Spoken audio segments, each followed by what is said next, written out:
अयोध्या में श्री राम लला जन्म स्थान पर निर्मित भव्य राम मंदिर में प्राण प्रतिष्ठा से जुड़ा विधि विधान शुरू हो गया है। यह हिंदू धर्म के लोगों के लिए एक ऐतिहासिक पल है, जब भगवान श्री राम अयोध्या में बने भव्य मंदिर के गर्भगृह में विराजमान होंगे।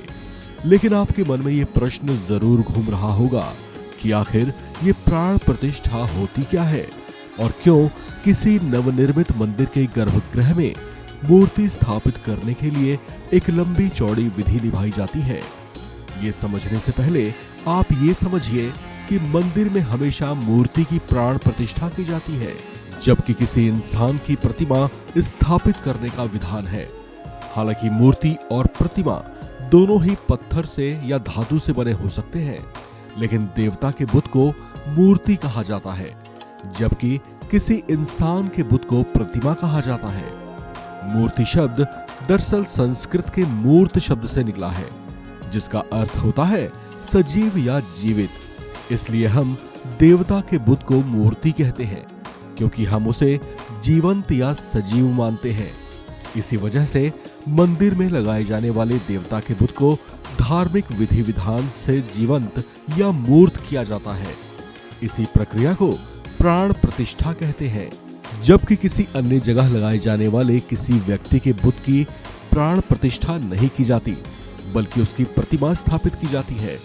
प्रतिमा शब्द भी संस्कृत के प्रति से निकला है, जिसका अर्थ होता है उस इंसान के बुत के रूप में एक कॉपी। मंदिर में देवता की मूर्ति स्थापना के लिए प्राण प्रतिष्ठा का विधि विधान सिर्फ हिंदू धर्म या हिंदू धर्म से निकले कुछ अन्य पंथों में ही निभाया जाता है। प्राण प्रतिष्ठा से पहले तक वो सिर्फ एक निर्जीव बुत माना जाता है, लेकिन प्राण प्रतिष्ठा के बाद देवता के बुत को मूर्ति कहा जाने लगता है, क्योंकि अब वो अपनी मूर्त अवस्था में होते हैं।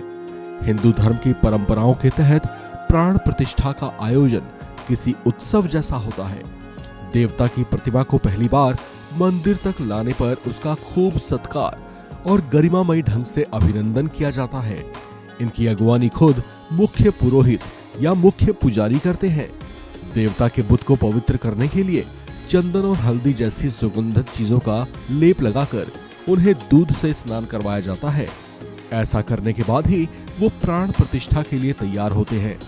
फिर मूर्ति को गर्भगृह में रखकर पूजन प्रक्रिया शुरू हो जाती है।